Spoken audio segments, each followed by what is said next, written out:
Hi, my name is Kris Lavery, and I'm going to teach you the lead guitar part, specifically the solo for Lincoln Brewster's version of Hark the Herald, Angels Sing on his new album, Joy to the World.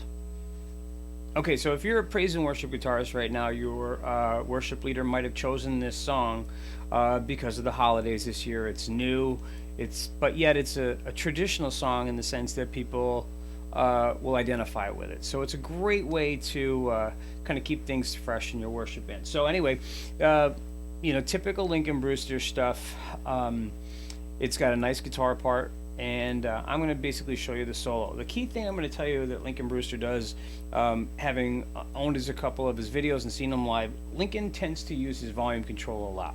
So my suggestion to you would be to find a good lead sound on your stomp box or your arrangement of pedals, and then back your volume control down on your guitar enough so that you lose a little bit of gain, and it gives you more of a kind of a tame rhythm sound, like this as an example.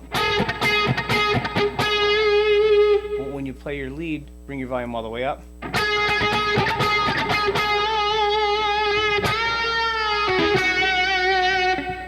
Gives you a little bit more power. It helps you cut through the mix a little better. You won't be louder. I know that the perception is when you turn your volume up, you're going to get more sound output, but it's very, very subtle. So it's just enough to help you cut through the mix at the point where you need to during your solo, and then you can back it back down, and you can be pretty much anywhere on your stage. Okay, the song, as it's recorded, is in the key of F sharp.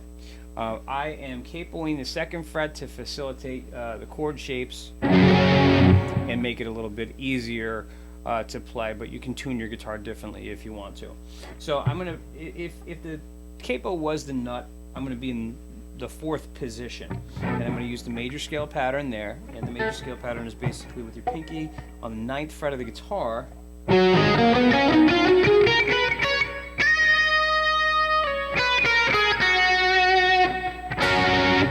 So here's your major scale pattern, and this is your F sharp chord.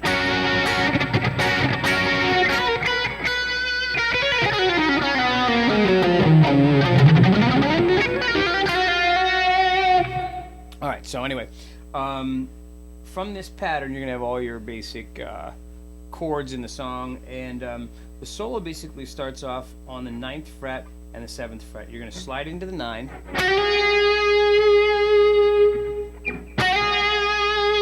There's a right at the beginning of the solo. There's a so you want to, like, right before you get in.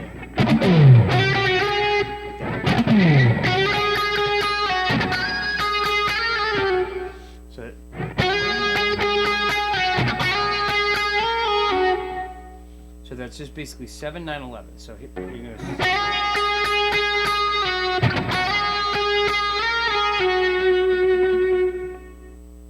And then it's going to start on the 11, but you're going to slide up from the 9. So it's going to be.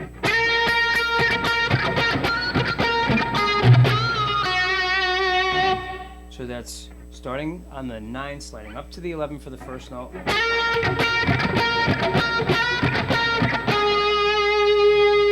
And then on that 9, I'm going to bend up and bring it back down to the 7. And you want to be ready to get up to the 14th fret after this. So it's going to be, I'm going to play it up to speed now.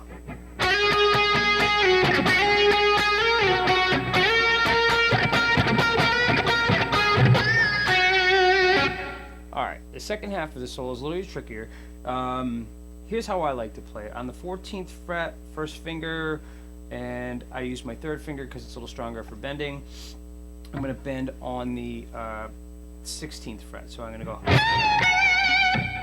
So up with the 16th fret, and back down to the 14th, so it's bend, release, and pull off to the 14th. But when you pull off, you pick every note. It's a bend and release, so you don't pick the upper bend.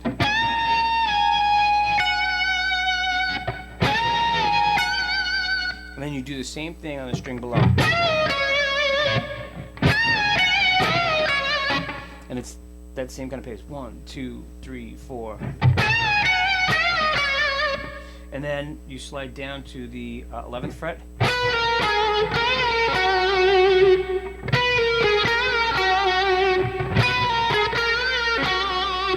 So I'm doing 12, 11, 13.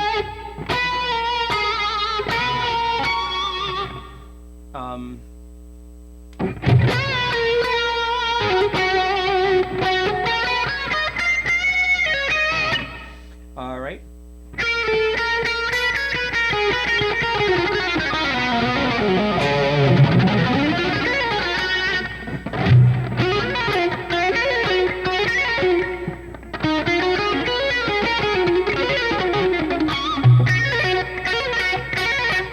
All right, so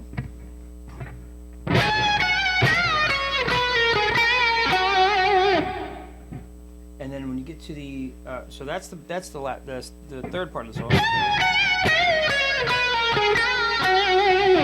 And then I do. All right, so that's basically first finger on the fourth on the well, it's really like the sixth fret, and I do like a pattern which is basically like a 1, 2, 4. So you got this basically.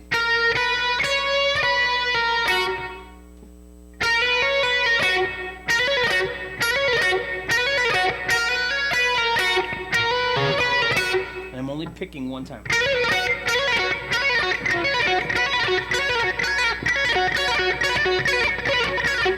Okay, so it's one. It's basically a 1, 2, 4.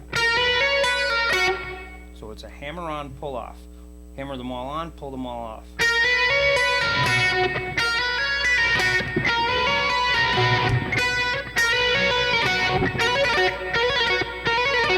And actually, I'm just now noticing too, my right hand is rocking down to kind of mute that E after that open E ring. So it's.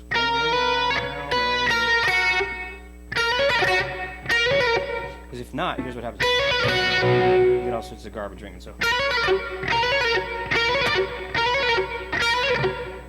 And then I do it 3 times. And then I do an octave in that same position with my my pinky finger on the B string, first finger 4th fret on the D string, and it's.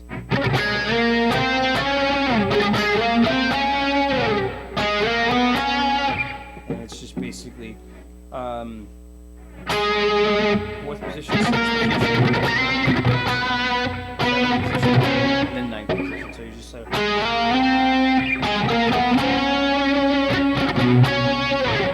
all the way, and you end on the 11th fret. And you just kind of try and quiet it down, bring your volume back down, and get back into the song, because the song will then get less dynamic.